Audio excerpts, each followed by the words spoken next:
ईश्वरा सर्वांना चांगली बुद्धी दे, आरोग्य दे, सर्वांना सुखात आनंदात ऐश्वर्यात दे, सर्वांचं भलं कर, कल्याण कर, रक्षण कर, आणि तुझे गोड नाम उभार अखंड राहू दे. सद्गुरुनाथ महाराज सद्गुरू माऊली मातोश्री माईंना प्रथम कृतज्ञपूर्वक वंदन. आणि आपण सर्व सद्भक्त सत्श्रोते हो, आपणा सर्वांना आदरपूर्वक नमस्कार. आपण जे चिंतन करीत आलेलो आहोत की सद्गुरू आणि त्यांचा अनुग्रह. प्रथम नातं जे अनुग्रहातून जोडलं जातं ते सद्गुरू आणि शिष्य ह्या अंगाने आपलं सद्गुरूची एक नातं जोडतो आपण अनुग्रहाच्या द्वारे. तिथे सद्गुरूंबद्दल आपल्या मनामध्ये जो आदर असतो, कृतज्ञता असते, जो शरणागती असते, त्याच्यातून आपण पुन्हा पुन्हा सद्गुरू काय सांगतायत तर सद्गुरू जो मार्ग दिलेला आहे तो आचरणात आणण्याचा आपण प्रयत्न करतो. प्रत्येकाला ते सगळं जमतंच असं नाही, पण प्रत्येकजण प्रयत्न करत असतो मनापासून. ह्या प्रयत्नातून शिष्याचं रूपांतर साधकामध्ये होतं. म्हणजे त्याला त्या ज्ञानाची आवड निर्माण होते, गोडी निर्माण होते. पुन्हा परत सद्गुरूंचं ते ज्ञान ऐकण्यासाठी प्रयत्न येतो. सुरुवातीला सगळं जरी ऐकलं तरी ते काही लक्षात राहतं असंही नाही. बऱ्याच वेळेला आपण तेवढ्यापुरते ऐकायचो आणि परत सगळं आपलं विसरून जायचं, असंही अवस्था असते. पण बऱ्याच वेळा ऐकल्यानंतर सद्गुरूंना नेमकं काय सांगायचं याचं थोडंसं आकलन प्रत्येक शिष्याला होतं. तेव्हा त्या शिष्याचं मनाचं रूपांतर साधकामध्ये तो साधक होतो. ही साधक अवस्था एका बाजूने प्रगतीसाठी अत्यंत उपयुक्त आहे, तर दुसऱ्या बाजूने अहंकार धरण्यासाठी तेवढीच सुपीक जमीन आहे. गंमत अशी होते की सद्गुरू जे ज्ञान देतात आणि ते ज्ञान आपल्याला कळायला लागलं की आपल्याला सगळं कळलं असं वाटायला लागतं. जेव्हा असं सगळं कळलं असं वाटायला लागतं तर ते अहंकार फुलायला लागतो. मला सगळं माहिती आहे, मला सगळं कळतं असा जो अहंकार येतो तो बऱ्याच वेळा तिथे. म्हणून साधक ही अवस्था एका बाजूने प्रगतीसाठी उपयुक्त आहे, तर दुसऱ्या बाजूने तिथे अधोगती होऊ शकते जर अहंकार धरला तर. म्हणून अनुग्रह आपण सद्गुरूंचा का घेतला याची जाणीव साधकाने सतत स्वतःकडे ठेवायला लागते. ते म्हणजे आपला अहंकार कमी होण्यासाठी आपण सद्गुरूंच्या जवळ आलो. सद्गुरूंचा जो अनुग्रह घेतलेला आहे आपण तो आपला अहंकार कमी होण्यासाठी. म्हणजे पहिलं ध्येय हेच असलं पाहिजे साधकाचं की आपला स्वतःचा अहंकार आपल्याला ओळखता आला पाहिजे. लक्षात घ्या की आपल्याला स्वतःचा अहंकार ओळखता येत नाही. आपल्याला दुसऱ्याचा अहंकार पटकन कळतो, पण आपला स्वतःकडे पण अहंकार तेवढाच भरलेला आहे हे लक्षात येण्यासाठीच खरं म्हणजे पहिली साधक ही अवस्था आपल्याला व्यवस्थित समजून घ्यावी लागते. तिथे अहंकार असं ज्यावेळेला आपण म्हणतो, म्हणजे सद्गुरूंचा अनुभव घेतला का सद्गुरूला आपण आलो ते कशासाठी आलो. आपल्याकडे जो हा अहंकार आहे आणि त्या अहंकारातूनच आपलं कर्म दुष्कर्म होतं आणि त्या दुष्कर्मातूनच पापाची निर्मिती होते आणि त्या पापाच्या निर्मितीतूनच अशुभ प्रारब्ध आणि अशुभ नियती आपल्या जीवनात वाटायला येते. आणि हे कसं झालं हे कळत नाही. त्यावेळेला माणूस घाबरून जातो किंवा त्याला नैराश्य येतं, म्हणजे अधिक अधिक त्याची अधोगतीच होत जाते. आणि म्हणून सर्व दुःखाला, मानवी जीवनात दुःखाला कारण आहे तो त्याचा अहंकार आहे. आता अहंकार म्हणजे नेमकं काय अहंकार आहे. त्यामुळे अहंकाराची दोन अंग आहेत. एक सूक्ष्म अहंकार आहे आणि एक स्थूल अहंकार आहे. एखादा सत्ताधारी माणूस सर्वांवर सत्ता गाजवतो तो स्थूल अहंकार असतो. एखादा ऑफिसमध्ये एखादा साहेब किंवा ऑफिसर जो असतो तो आपल्या हाताखालच्या माणसांना अतिशय वाईट तऱ्हेने त्यांच्याशी त्याचं सगळं कार्य चालत असतं ते त्यांना दाबण्याचा भयंकर प्रयत्न करत असतो तो त्याचा अहंकार असतो. ऑफिसचं कार्य व्यवस्थित चालण्यासाठी समोरच्या माणसाला दाबलंच पाहिजे की त्याच्यावर प्रेशरच आणलं पाहिजे असं काही नसतं. पण ती एकेकाची ती पद्धत समजून त्याच पद्धतीने जे वागतात त्यावेळेस तो स्थूल अहंकार असतो. समाजामध्ये आपण पाहतो कोणतरी कोणाचे वेडावाकडं बोलतं, अगदी तुच्छतेने सगळ्यांकडे पाहिलं जातं, श्रेष्ठ कनिष्ठ हा भाव धरला जातो. हा सगळा जो आहे तो स्थूल अहंकार आहे आणि हा स्थूल अहंकार आपल्याला ओळखता आला पाहिजे. महत्वाचं काय, जर अहंकार आपल्याला ओळखता आला पाहिजे म्हणजे आपल्याकडे आपण असे विचार करतो का, आपण इतरांना तुच्छतेने वागवतो का, आपण दुसऱ्यांना वाटेल तसे बोलू शकतो का, आपल्याला कोणालाही बोलायचा अधिकार नाही हे प्रत्येक साधकाने लक्षात ठेवलं की आपल्याला कोणी बोलण्याचा अधिकार दिलेला नाही की तुम्ही कोणते मोठे झाले आणि तुम्ही बोललात. पण इथे साधक अवस्थेमध्ये आपल्याला ज्ञान झालं असं जेव्हा एखाद्या साधकाला वाटतं आणि तो इतरांना त्या ज्ञानातून आपली सत्ता गाजवण्याचा प्रयत्न करतो आणि तिथेच त्याची अधोगती सुरू होते. म्हणून स्थूल अहंकार हा जो आहे त्याचं अधिष्ठान आहे ते सूक्ष्म अहंकार. तर सूक्ष्म अहंकार काय आहे? सूक्ष्म अहंकार म्हणजे मी देह आहे ही जी आपल्याकडे सतत भावना आहे आणि ही जी सतत भावना असल्यामुळे ह्या सतत भावनेला हा जो भाव आहे त्याला सूक्ष्म अहंकार म्हणतात. म्हणजे आपलं सगळं अस्तित्व म्हणजे आपला देह ही घट्ट अशी धारणा आपल्या प्रत्येकाकडे जो जन्माला येतो प्राणी त्याच्याकडे हा सूक्ष्म अहंकार असतो. म्हणून मानवी जीवनाच्या अपेक्षा जेव्हा आपण पाहतो त्यावेळेला मी देह आहे ह्या भावातूनच आपण सगळं जीवन जगत असतो. म्हणजे मी देह म्हणजे देहाच्या अपेक्षेत आपण इतरांशी संबंध ठेवत असतो. चांगला वाईट जे संबंध ठेवतो तर आधी मी देह आहे किंवा मी श्रेष्ठ आहे की मला अधिक चांगलं कळतं ह्याच्या सगळ्या भावना निर्माण होतात त्या ह्या मी देह आहे ह्या गोष्टीवर येतात. म्हणजे तिथे हा देह म्हटलं की देहाला ठेवलेलं नाव म्हणजे मी, मग ही जात म्हणजे परत त्या देहाची जात, मला देह जात आली कुठून, ज्या आईवडिलांच्या पोटी जन्माला आलं त्या आईवडिलांची जात आपली होते. मग तुम्ही जात आणली का जन्माला आल्यावर? जन्माला आणलेली जात नसते, धर्म नसतो, पंथ नसतो. म्हणजे ह्या व्यावहारिक जगतामध्ये जेव्हा आपण येतो त्यावेळेला जन्माला येताना आपण त्यापैकी काही आणलेलं नसतं. पण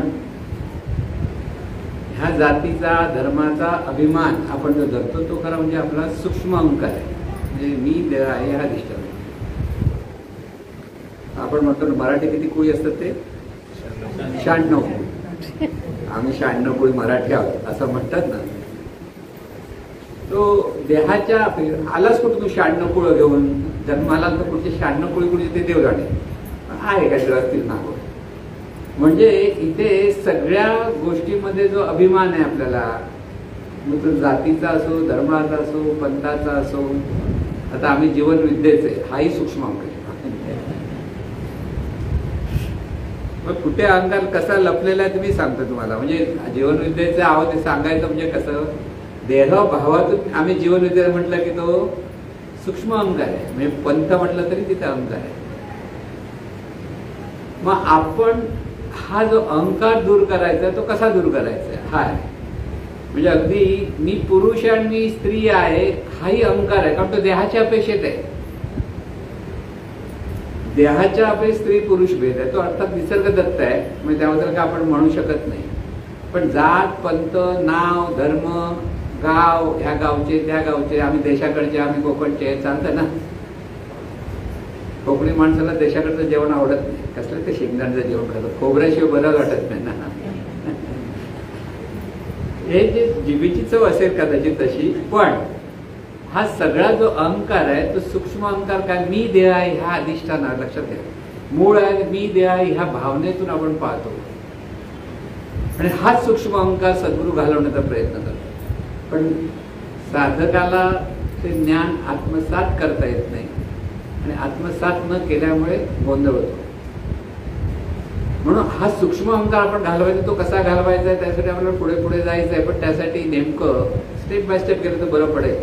एकदम पुढे उत्तरं दिली की प्रश्नाची उत्तरं सुटली असं वाटतं ना आपल्याला, तसं होता का? आपल्याला प्रत्येक कृती आपली अशी झाली पाहिजे की ती देहभाव बाजूला करून पाहता आली पाहिजे. लक्षात घ्या. म्हणजे सकाळी उठल्यापासून, सकाळी उठलं, कोण उठलं इथून सुरू झालं. मी उठलो म्हणतो आपण. आता मी उठलो म्हणजे नेमकं कोण उठलं, तर मी झोपलो म्हणजे कोण झोपलं. हे सगळं जे आहे जीवन, ती इतकं आपण घट्ट देहभावातून जगत असतो की त्यामुळे आपल्याकडे दुसऱ्यांकडे पाहण्याची जी दृष्टी आहे ती कलुषित आहे. आपण आपल्या एखादा माणूस आपल्याला आवडत नाही, एखादा पेरा असा विचित्र घातलेला असतो माणूस आपल्याला आवडत नाही. आणि त्याने काय केलं, तो चांगलाच असतो, पण आपली दृष्टी तशी असते, नाही हा बरोबर नाही माणूस, हा माणूस चांगला नाही, हा माणूस वाईट आहे, असं जे सगळं आपण म्हणत असतो ना, ते आपण आपल्या भावनेतून पाहतो. आपल्याला निखळपणे प्रत्येकाकडे पाहता आलं पाहिजे. तो चांगला वाईट हे तुम्ही स्वतःच्या भावनेतून ठरवत असता. ती व्यक्ती त्याच्या कर्माने चांगलं की वाईट असेल तो वेगळा भाग असतो. म्हणून एक नेहमी लक्षात ठेवायचं, समोरचा व्यक्ती कोणीतरी जर चुकीचं कर्म करत असेल ते त्याचं कर्म आहे की त्याचा तो स्वभाव आहे, त्याचं भलं होते म्हणा, पण त्याच्याकडे तुम्हाला अनुकंपने नाही, करुणाभावातून पाहणं हा तुमचा धर्म आहे. साधक म्हटलं तर साधकाचा धर्म काय? साधकाला कोणाशी भेदभाव करता कामा नये. जर भेदभाव करतो म्हणजे देहभाव पक्का आहे. सबभूमी गोपाल, हे लक्षात ठेवायचं की सगळं जी आहेत रूप ती सगळी एकाच परमेश्वराची रूप आहेत किंवा एकाच चैतन्य स्वरूपाची रूप आहेत. आणि म्हणून परमार्थाचं जे सार आहे, प्रबोधनातून जेव्हा सद्गुरू हे ज्ञान द्यायला लागतात की प्रथम पटकन कळायला कठीण पडतं, पण शिष्याला एक एक स्टेप, म्हणजे सुरुवातीला आपण म्हटलं की हरिपाठ सांगितला, नामस्मरण करायला सांगितलं, किंवा प्रार्थना म्हणायला शिकवली, किंवा आता सद्गुरू मानस पूजा सांगितली, आणि ग्रंथदिंडी किंवा कार्य जीवनविद्येचं, हे सगळं करण्यासाठी, या सगळं करण्यातून आपला अहंकार आपल्याला दूर करायचा आहे, हा पहिला बोध असला पाहिजे. म्हणून हार घालून घेतला म्हणजे काय, आपला अहंकार आपल्यालाच मारायचा आहे, त्यासाठी आपण आपल्याला हार घालून मोकळे झालो. तिथे 13 झालं आपलं, पण ते आपल्या लक्षात नाही, आपण परत मागे येतो नाही, कळलं ना. तिथे 13 झालं म्हणायला पाहिजे खरं म्हणजे, की पुढे परत आपला नवीन जन्म सुरू झाला. म्हणून सद्गुरूकडे येणारा म्हणजे जो सद्गुरूंच्याकडे जो परिवर्तन होतो, म्हणून जसं दुसरा जन्म असतो खरा, म्हणजे अनुग्रह म्हणजे खरा सर्वसाधारण माणूस जो देहभावातून जीवन जगत असतो त्याचा देवभावात रूपांतर होण्यासाठी आपण सद्गुरूंकडे आलेलो आहोत. तिथे आपला तो दुसरा जन्म आहे. म्हणून सद्गुरूंकडे आपला तो दुसरा जन्म असतो, म्हणजे सद्गुरूंच्या ज्ञानाप्रमाणे आपल्याला जीवन जगायचं आहे, हे आपल्या लक्षात आलं पाहिजे. आणि म्हणून प्रत्येक गोष्ट आपण लक्षात ठेवा की सद्गुरूंना नेमका काय अभिप्रेत होतं या प्रत्येक कुठे, की जीवन विद्याचं जे सद्गुरूंच्या मागे, त्या मागे त्यांचं अगदी सूक्ष्म भाव होते, की सूक्ष्म निरीक्षण होतं की हळूहळू परिवर्तन व्हायला. एका दिवसात कोणतंही परिवर्तन होत नाही. चांगलं परिवर्तन व्हायला वेळ लागतो, वाईट परिवर्तन व्हायला वेळ लागत नाही. बिल्डिंग तोडायला 5-6 दिवसात संपूर्ण खाली पाडता येते, पण तीच बिल्डिंग उभी करायची असेल तर किती वेगाने काम करते, 2 वर्ष लागतात.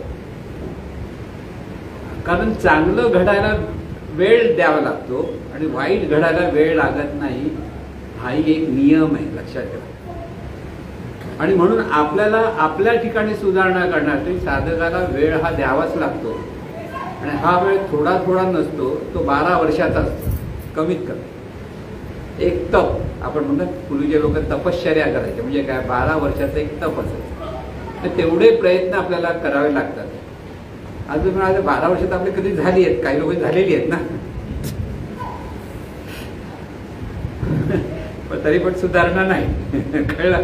मग हे का इथे महत्वाचं का आपल्याला 12 वर्षानंतर, आता आपण म्हणतो अरे 12 वर्षानंतर, काही लोकांना 4-5 वर्ष म्हणा बरं झालं, आपण आणखी थांबूया, आणखी होईल.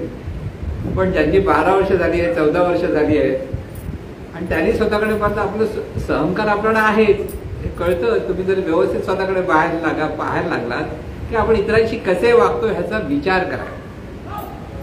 आपल्या घरातल्या माणसांशी, शेजाऱ्यांबरोबर, ऑफिसमध्ये तुमच्या हाताखाली जर कोण माणसं असतील त्यांच्याबरोबर, ते त्यांची तुमच्याशी मोठी वरच्या लेवलला पण माणसं असतील तर त्यांच्याबरोबर आपण त्यांचे प्रत्येकाशी कसे वागत असतो.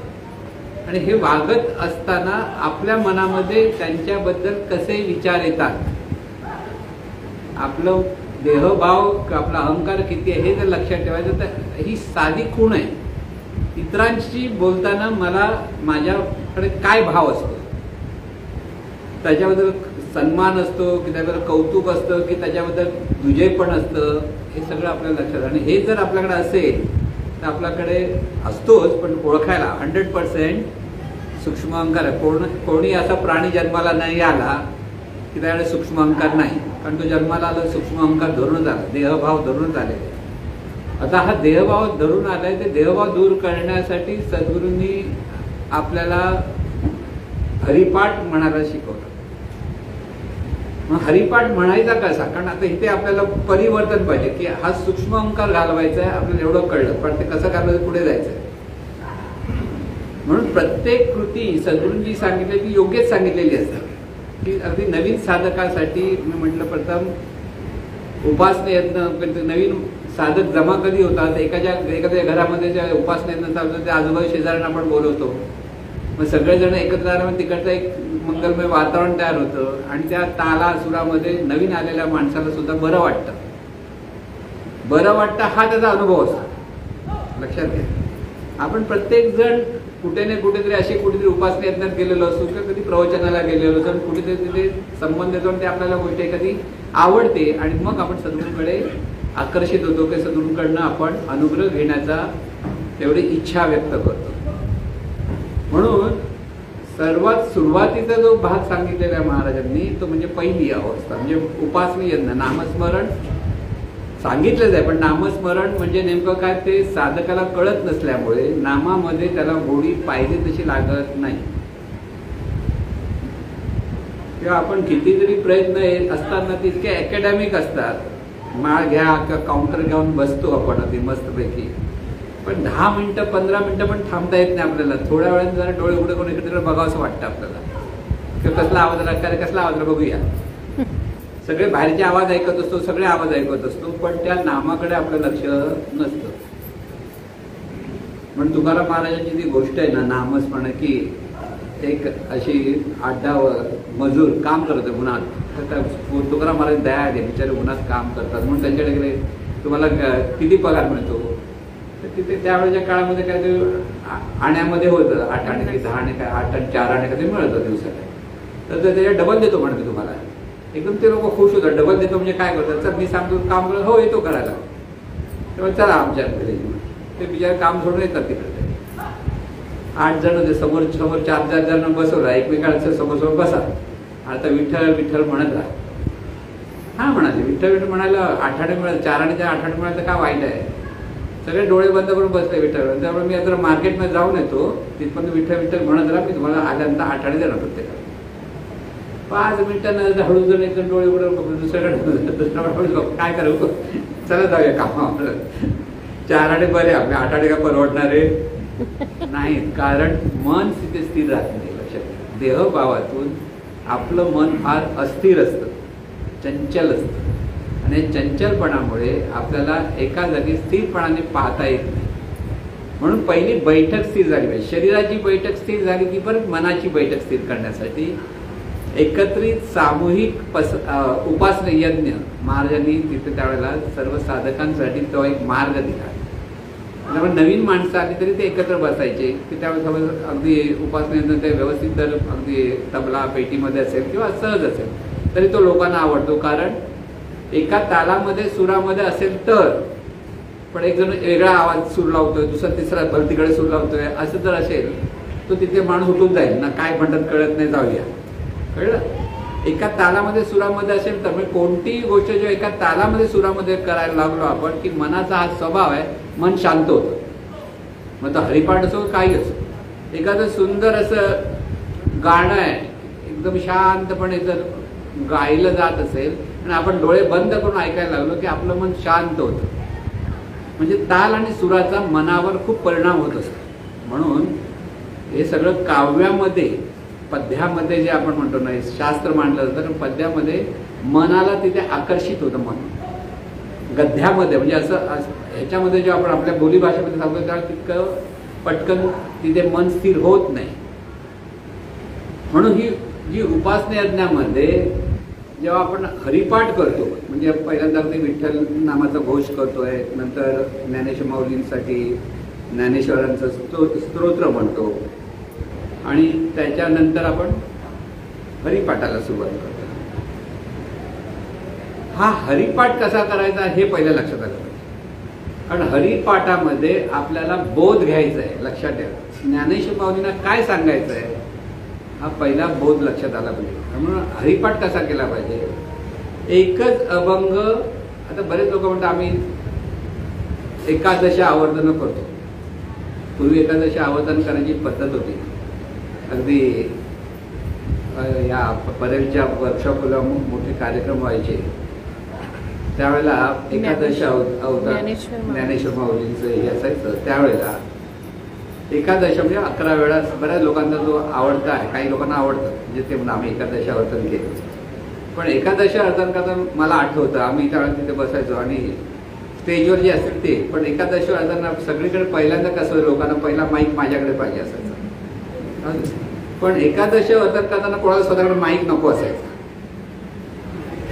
काय तरी सांगतो कसं की ते गाणाऱ्या लोकांना हातात माईक आवडतो. म्हणजे जी गाण्यासाठी वर जायची नामसंकीर्तन म्हणायला वगैरे, तर ते मला पाहिजे पण सगळं तिथं पुढे असायचं. ते नाही म्हणलं तर रागवायचे, आम्हाला नाही दिला असं व्हायचं ना माईक.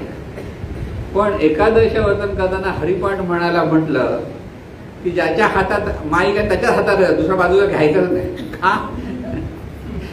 कारण इतकं वेगाने म्हटलं जायचं. वेगाने म्हणजे आपल्या सर्वसाधारण माणसाला त्याच्यासमोर बोलताना काय बोलतो कळत नाही. गाडी भड भड भड भड चाललेली आहे. बरं ते एकदा कोण थांबत नाही ना. एकदा झालं की परत दुसऱ्या तिसरा हा म्हणतो कधी थांबेल. आणि ज्याला गायचं तो दमून जातो आणि तो बाजूला देतो, तो बाजूला घेतात बघतच नाही, तो तिकडे दुसरीकडे बघतो. का तर त्याला द्यायचं नसतं. आणि ते बघितल्यानंतर म्हणजे माझा अनुभव सांगतो. त्यावेळेला मी महाराजांना एकदा तेच म्हटलं, महाराज एकादशावर करून दमछाक होते आणि कोणाला काही कळत नाही असं म्हणतोस. तेव्हा त्यांनी बंद केलं. महाराजांचं एवढं मोठेपण होतं. माझं ऐकलं असं नका समजू की एक साधारण माणूस सुद्धा ज्यात सांगतो आणि त्यांना कळतं की याच्यामधून ह्यांना काही मिळत नसेल तर तो मार्ग बाजूला केला पाहिजे. मग एकादशी आवर्तन त्या काळानंतर थांबली. म्हणजे त्याच्या अगोदर मी पालव साहेबांना सांगितलं. पालव साहेब त्यावेळेला अध्यक्ष. पण पालव साहेब असे कधी कोणाला बोलायला जायचे नाही. हो हो म्हणायचे पण नाही करायचं अशा भानगडीत होतं. कारण त्यांना कोणाला दुखवायला जायचं नसायचं. तेवढा शांत स्वभाव. पण त्यांनी सांगितलं म्हणून मीच सांगितलं शेवटी महाराजांना. महाराज असं दमाला होतं आणि हे माईक इकडून तिकडून घेत धावत बसतात आणि काही हे राहत नाही तिथे. त्यामुळे त्या महाराजांनी ते बंद केली ती पद्धत. पण खरा हरिपाठामध्ये आपलं मन स्थिर झालं पाहिजे, शांत झालं पाहिजे. पण ताल आणि सूर असायला हवाच. एखादी सुंदर चाल शांतपणे मनाला वळवण्यासाठी फार उपयुक्त ठरते. आणि म्हणून तो कसा करायचा. आणि तो एकच अभंग मग तुम्ही 10 वेळा म्हणा. एकादशी आवर्तन तिथे करा. अख्खा हरिपाठ एकादशी आवर्तन करायची गरज नाही. कारण एक अभंग आहेत त्याच्यामध्ये सगळं नामाचं सार सांगितलेलं आहे. लक्षात घ्या. म्हणजे आपल्याला समजून घेण्यासाठी आधी आपण आपला पहिलाच अभंग आपण थोडा वेळ म्हणूया. सगळ्यांना पाठ तर आहे. सुरू करा. म्हणजे आता चाल वेगळी करा. चाल मी वेगळी सांगेन. त्या चालीप्रमाणे तुम्ही म्हणा पाहिजे. तर सुरुवातीला तुम्ही ऐका. पण एकच पहिलाच अभंग आपल्याला म्हणायचा आहे आणि त्याचा अर्थ व्यवस्थित समजून घ्यायचा आहे. आणि मग त्याला नामस्मरणाची कशी गोडी लागते ते आपण पाहायचं. लक्षात घ्या. देवाची द्वारी उभा क्षणभरी देणे मुक्तीचारी साधिल्या हरी मुखे म्हणा हरी मुखे म्हणा पुण्याची गणना बोला बघा, पहिले हे सुरू करा. देवाची द्वारी उभा क्षणभरी, तेणे मुक्तीचारी साधिल्या. हरी मुखे म्हणा, हरी मुखे म्हणा, पुण्याची गणना कोण करी. ह्या 4 ओळीमध्ये नामस्मरणाचं सार सांगितलं. देवाची द्वारी उभा क्षणभरी, देवाच्या द्वारामध्ये असलेला प्रत्येक क्षण नामाने भर. म्हणजे सतत नामस्मरण कर, सतत नामस्मरण करता. देवाची द्वारी उभा क्षणभरी, तेने चारी मुक्ती साधिल्या. मग तिथून तो जो सतत अखंड ते स्मरण करेल त्याला ह्या 4 मुक्ती प्राप्त होतात. म्हणून 4 मुक्ती प्राप्त होण्यासाठी तू काय कर? हरी मुखे म्हणा, हरी मुखे म्हणा, पुण्याची गणना कोण. आता हा अर्थ समजला की नाही प्रत्येकाला? पण शांतपणे, नाही तर म्हणा देवाची द्वारी उभा क्षणभरी तेने मुक्तीच्या, ते इकडे उड्या मारते, आता मन शांत नाही. लक्षात घ्या, आपल्या मनाला निवांत करता आलं पाहिजे. जेव्हा सगळं अर्थ बोध हे जेव्हा आपण सावकाशपणे जेव्हा म्हणतो त्यावेळेला तिथे मन सगळं वळलेलं असतं. मनाला म्हणजे इथे ह्या निवांतपणामध्ये, त्या अंतर्मनामध्ये हा बोध गेला पाहिजे. रहस्य जे आहे, सद्गुरूंना जे अभिप्रेत आहे की नाम प्रत्येकाला घेता आलं पाहिजे. म्हणजे नामस्मरण म्हणजे काय, पुढे जायचंय, पण आपल्याला आधी हे समजून घेऊया की देवाची द्वारी उभा क्षण. आता देवाचं द्वार कोणतं? देवाचं द्वार कोणतं? देवाचं द्वार, आता ज्ञानेश्वर संदेश मधला सगळा भाग मी सांगत नाही. आता आपल्याला प्रॅक्टिकल काय समजून घ्यायचं ते मी सांगतो. लक्षात घ्या, सद्गुरू बुद्ध ज्ञानेश्वर संदेश वाचा, त्यामध्ये पण माझे अतिशय सुंदर पद्धतीने अर्थ दिलेला आहे. पण आपल्याला खूप नाही ऐकायचंय, पण थोडक्यात समजून घ्यायचं. लक्षात घ्या, इथे देवाचं द्वार म्हणजे आपलं स्मरण. जसं तुमचं स्मरण तसं तुमचं जीवन. आज स्मरण काय आहे? मी देव आहे हे स्मरण आहे. आणि हे स्मरण हे देहाचं, आता देवाचं द्वार आहे. मी देह, हा द्वार इथे आपल्याला बंद केलेला आहे आपण देवाकडे जाण्यासाठी. मी देह आहे, मला देव माहीत नाही काहीच. देव म्हणजे ईश्वर म्हणजे काय माहीत नाही, परमेश्वर म्हणजे माहीत नाही, काही नाही माहीत. पण माझं स्मरण काय? मी देह आहे. मग तुम्ही कल्पनेतून देव असा आहे, परमेश्वर असा आहे, ते सगळ्या गोष्टी जे चाललेल्या आहेत जगामध्ये, तिथे हे अज्ञानातून हे दार बंद पडलेले आहे. म्हणून देवाची द्वारी म्हणजे हे पहिलं स्मरण आपल्याला असलं पाहिजे. काय स्मरण असलं पाहिजे? की तू कोण आहेस, मी कोण आहे हे स्मरण मला व्हायला हवं. आज मी कोण आहे इथेच आपला दरवाजा बंद आहे अज्ञानाचा, म्हणजे अज्ञान आहे. म्हणून देवाची द्वारी उभा क्षणभरी, म्हणजे इथे मी कोण आहे हे स्मरण मला स्वतःला देता आलं पाहिजे. दुसरं कोण तुम्हाला देणार नाही स्मरण. प्रत्येक साधकाने स्वतः ओळखलं पाहिजे की आपण कोण आहोत. हे कोण आहोत हे अखंड स्मरण पाहिजे. आज अखंड स्मरण काय आहे? मी देह आहे, मी अमुक नावाचा आहे, मी अमुक जातीचा आहे, मी अमुक पंथाचा आहे, आणि त्याच्यातून आपण आपलं सगळं जीवन बिघडवलेलं आहे. आपल्याला इथे हे ज्ञान म्हणजे हा दरवाजा उघडला पाहिजे.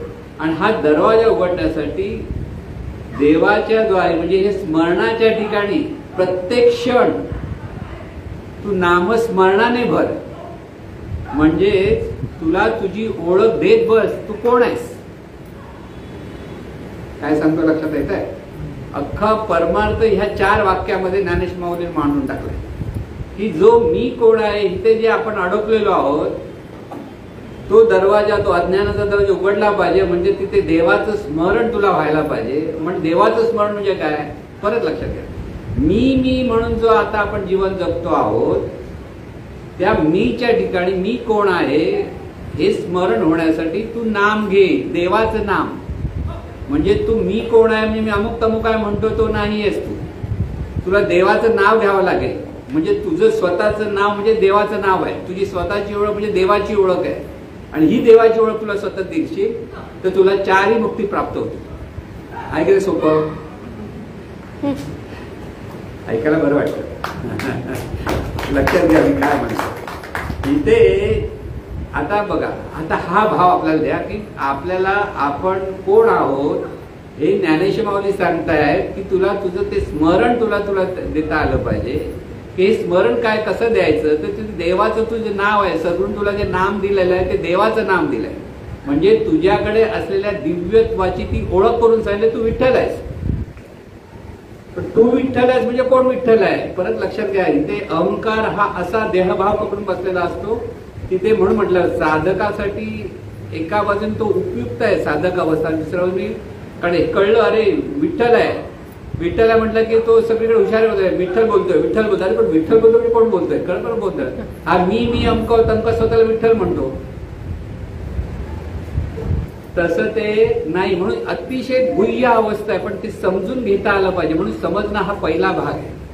तो जर समजला नाही तर सगळा गोंधळ आहे. म्हणून इथे दिव्य स्वरूपाचं नाम ते विठ्ठल. आता सद्गुरूंनी आपल्याला विठ्ठल हे नाम दिलं. काही पंथामध्ये रामकृष्ण हरी नाव दिलंय, कोणी जय राम जय श्रीकृष्ण म्हणतात. प्रत्येकाने आपापल्या परीने दिलंय. हे नाम कोणाला दिलंय? मी अमुक अमुक म्हणून जे प्रत्येक माणूस जीवन जगतो त्यालाच सांगितलं तू अमुक तमुक तू कोण नाहीयेस, तू मुळात हे दिव्य स्वरूपाचं स्फुरण आहेस. ते दिव्य स्वरूप तुझ्या रूपाने प्रगट आहे आणि हे स्मरण तुला तू दिलं पाहिजेस. कसं? क्षणोक्षणी. आज तुझ्याकडे काय स्मरण आहे क्षणोक्षणी? मी अमुक आहे. लक्षात घ्या. तुम्हाला बघा, तुम्ही झोपेत पण हात मारले की ओ म्हणतो की ना आपण, आणि जराशी झोप लागली तुमच्या कोणतरी बोलतोय जरासं ऐकवलं तर पटकन डोळे उघडतो की नाही आपण, काय हो माझ्याबद्दल काय बोलताय तुम्ही विचारता ना. इतकं आपलं लक्ष असतं की त्या मी अमुककडे, आणि त्या अमुकच्या अधिष्ठानावर जेव्हा आपण जपतो तिथे आपलं अखंड स्मरण काय असतं?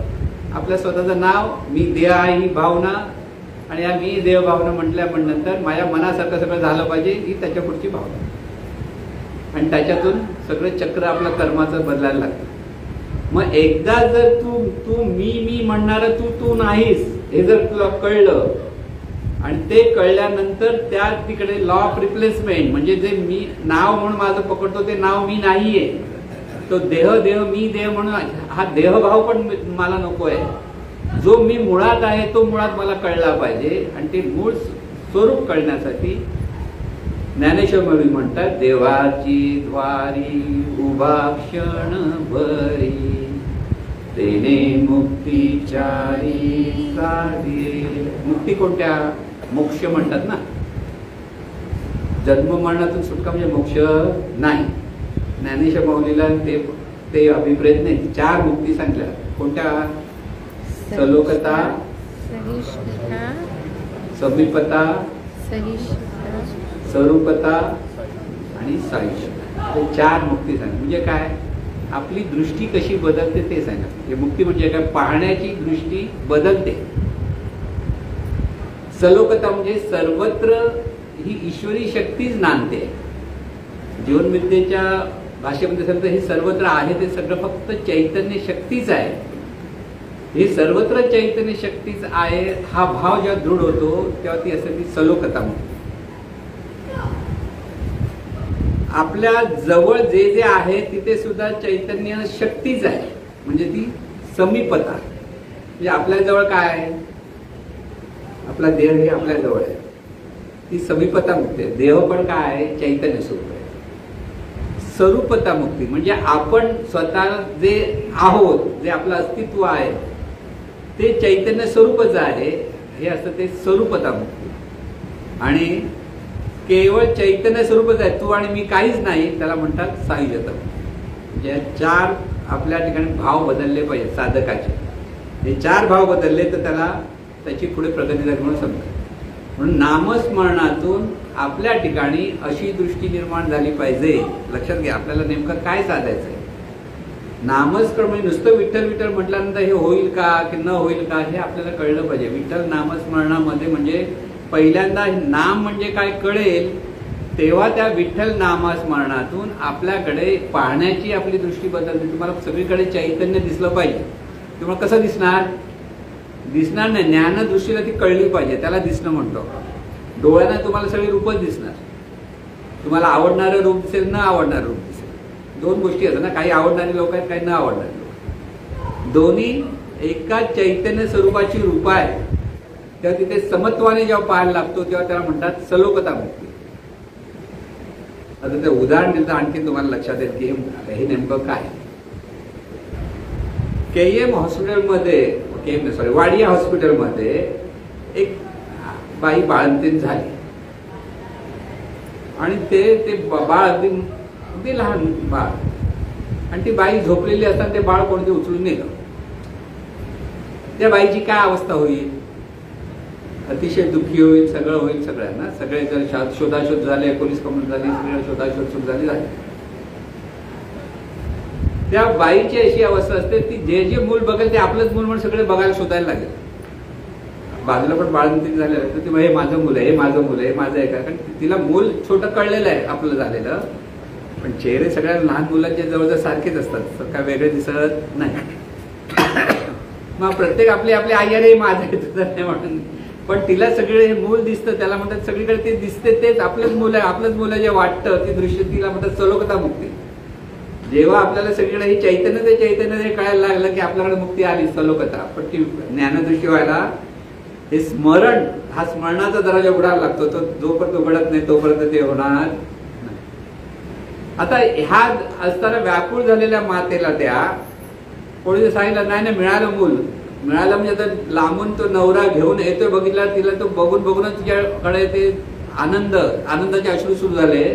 ती म्हणजे तिला समीपता मुक्ती सुरू झाली. अरे बघतोय माझं मूल आलं, आणि जवळ गेला त्याने स्वतःच्या छातीकडे कवटाळते. या सगळ्या भावना आहेत. तेव्हा असते ते स्वरूपता मुक्ती. आणि काही काळानंतर ती सगळं जग विसरते, काही विसरते, काहीच लक्षात नाही. ती असते ती सायुज्यता मुक्ती. ईश्वराच्या स्मरणामध्ये साधकाची ती अवस्था झाली तर त्याला 4 मुक्ती मिळाली म्हणून समजा. तुम्ही स्वतःकडे विचार करा, आता आपल्याला असं होईल का? कळलं ना की हे स्मरण जे आहे देवाचं, हे देवाचं स्मरण आपल्याला ह्या पद्धतीने व्यवस्थित समजलं पाहिजे. अहंकार दूर करणं सोपं नाही, पण त्यासाठी हा मार्ग आहे. लक्षात ठेवा, देहभाव बाजूला जाणार. म्हणून इथे मी देह आहे हे जे मला वाटतं ते खरं नाही, ते स्वतःला सांगत राहा.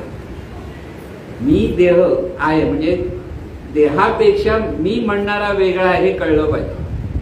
आणि ह्या मीला देवाचं नाव द्यायचंय, शरीराला देवाचं नाव नाही द्यायचं. लोक शरीराला तुमच्या नावाने हाक मारतील तर ओ द्यायला काहीच हरकत नाही, पण मनात म्हणा कोण आहे हे शरीराचं नाव आहे, माझं नाव वेगळं आहे. मग प्रत्येकाचं नाव काय? विठ्ठल. आता मला विठ्ठल नाव दिलं म्हणून मग बाई असो किंवा पुरुष तू विठ्ठल आहेस, कळलं? म्हणजे इथे हे स्मरण आपल्याला असायला हवं. आणि सर्वत्र हे चैतन्य म्हणजे 4 गोष्टी लक्षात ठेवायच्या आहेत. हे सगळं ब्रह्मांड जे आहे हे ब्रह्मांड चैतन्य स्वरूपात निर्माण झालेलं आहे. म्हणजे परमेश्वरातून हे सगळं निर्माण. परमेश्वर म्हणजे काय? चैतन्य स्वरूप. तिथे आकार नाही, काही नाही. परत लक्षात ठेवा, परमेश्वर म्हणतो त्यावेळेला त्याला आकार नाहीये, ती निर्गुण निराकार अवस्था आहे. म्हणजे तिथे कसला गुण आहे हेही कळत नाही आणि तो कसलाही तिथे आकार नाही. आणि ती निर्गुण निराकार अवस्था तिथेच सगुण निराकार अवस्था निर्माण होते. आणि त्या सगुण निराकारातून हे सगळं विश्व निर्माण झालं, त्याला सगुण साकार म्हटलं आपण. म्हणजे विश्व म्हणजे त्या परमेश्वराचंच रूप आहे. म्हणून आपण सगळे त्या परमेश्वराचंच रूप आहोत. समोर जे जे दिसतं, मग कोणत्याही जातीचा धर्माचा माणूस असो, तो परमेश्वराचं रूप आहे हे आपल्याला पाहता आलं. आपण काय पाहतो? तो त्या धर्माचा आहे. मग त्याच्यावरून आज आपण बघतोय सगळीकडे जगामध्ये जे धर्मावर लढाया सुरू झाल्या आहेत, मारामाऱ्या सुरू झाल्या आहेत, एकमेकाचा द्वेष सुरू झाला आहे.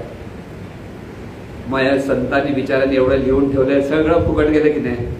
भगवद्गीता सांगितली फुकट गेली, ज्ञानेश्वरी सांगितली फुकट गेली, दासबोध सांगितला फुकट गेला, भागवत. आम्ही हिंदू आहोत म्हणताना जी सहिष्णू वृत्ती आमच्याकडे हवी, पाहण्याची जी दृष्टी हवी की सर्वत्र ही ईश्वरी शक्तीच नांदते, हे ज्याच्याकडे असेल तिथे तो वैदिक धर्म त्यांनी पाळला. हिंदू धर्म वा मुसलमान धर्म म्हणत नाही. हा चैतन्य धर्म आहे की वैश्विक धर्म आहे. धर्म म्हणजे पाहण्याची किंवा जीवन जगण्याची पद्धत. आपली जीवन जगण्याची पद्धत जेव्हा अशी होईल की हे सर्व एका चैतन्य स्वरूपाची रूप आहेत आणि मी म्हणणारं सुद्धा हा देह आहे आणि देहातून जाणणारी ही जी जाण देणारी शक्ती आहे आणि ही शक्ती सुद्धा चैतन्य स्वरूप आहे. देह सुद्धा चैतन्य स्वरूप आहे. म्हणून देहालाही हाल करायचे नाही, देहाचे सांभाळ करा. कारण देहामुळे जीवन जगतो आहोत, देहामुळे आनंद घेता येतोय. म्हणून देहाचं महात्म्य आहेच, पण ते इन्स्ट्रुमेंट आहे आणि त्या इन्स्ट्रुमेंटला चालवणारी ही जी शक्ती आहे ती शक्ती विठ्ठल आहे. त्या शक्तीला नाव दिलं विठ्ठल, त्या चैतन्य शक्तीला. म्हणून ही चैतन्य शक्ती सर्वत्र आहे. त्या सलोकता ही चैतन्य शक्ती जवळ असलेल्या माणसांकडे जेव्हा तुम्ही पाहता तेव्हा ती समीपता. ही शक्ती आपणच आहोत असं समजतो तेव्हा ती स्वरूपता आणि मी आणि तू जिथे संपून जातो तेव्हा ती असते ती सांख्यता. 4 गोष्टी. हे 4 गोष्टीसाठी नामस्मरण त्या भावातून घ्यावं लागतं. म्हणून नाम घेताना कुठे पाहायचं? प्रथम लक्षात घ्या, नाम स्मरण करताना प्रथम पहिलं बघा की देह हे चैतन्य स्वरूप आहे आणि देहातून जाणणारं हे जे मी म्हणणारं तत्व आहे ते सुद्धा चैतन्य स्वरूप आहे आणि हे चैतन्य ह्या जाणणाऱ्या तत्वामध्ये बिघाड आहे. मी देह आहे म्हणतो, तर तू देह नाहीयेस, तू चैतन्य स्वरूपाचं रूप आहेस. तू चैतन्य स्वरूप आहेस. तू चैतन्य स्वरूप हे त्या जाणीवेने स्वतःला सांगत राहणं म्हणजेच नामस्मरण, म्हणजेच ईश्वर स्मरण. हे गुंज जर कळलं तर नाम घ्यायला किती आनंद होतो बघा. तुम्ही देव आहात या भावात करा. पण देवात म्हणजे लक्षात ठेवायचा हा जो भाव धरण्यासाठी आपल्याला ह्या 4 ओळी ज्या ज्ञानेश्वरांनी पहिल्यांदा सिक्सर मारली म्हणतो ना, पहिल्याच बॉलवर ज्ञानेश्वरांनी सिक्सर मारली. काय? तू सतत स्मरण ठेव आणि या स्मरणातून ह्या जी 4 जीवनाकडे पाहण्याची दृष्टी बदल की सर्वत्र हे चैतन्य स्वरूपच आहे. अखंड स्मरण कोणत्याही गोष्ट करताना हे कार्य चैतन्य स्वरूपाचं आहे. सोप्या भाषेत परमेश्वराचं. परमेश्वर आपण का म्हणायला मागत नाही आता की परमेश्वर म्हटलं की आपल्या डोळ्यासमोर रूप येतात, कारण आपल्या मनावर हे संस्कार आहे. मग आपल्याला सगळे 33 कोटी देव सगळे दिसायला लागतात. हे सगळं चैतन्य स्वरूप आहेत आणि हे सगळी माणसं आहेत ना, ती 33 कोटी होती त्यावेळेला, म्हणून ती 33 कोटी देव. कळलं का? ऋषीमुनी 33 कोटी देव कोणाला बघितलं? ही सगळी रूप त्यावेळेला 33 कोटी आहेत. आता किती अब्ज आहेत ते काय तेवढी आहे. कळलं? तर तो जो बोध आहे ते जर लक्षात यायला लागलं की पाहण्याची दृष्टी बदलली पाहिजे. पाहण्याची दृष्टी बदलण्यासाठी तुम्हाला हेच पुन्हा पुन्हा पुन्हा सांगता आलं पाहिजे. आणि म्हणून हा पहिलाच अभंग समजून घ्यायचा असेल तर पुन्हा पुन्हा फक्त तुम्ही ह्या भावात म्हणा, देवाची द्वारी उभा क्षण भरे, तेने मुक्तीचारी साधिलेल्या, हरी मुखे म्हणा, हरी मुखे म्हणा, पुण्याची गणना कोण करी, देवाची द्वारी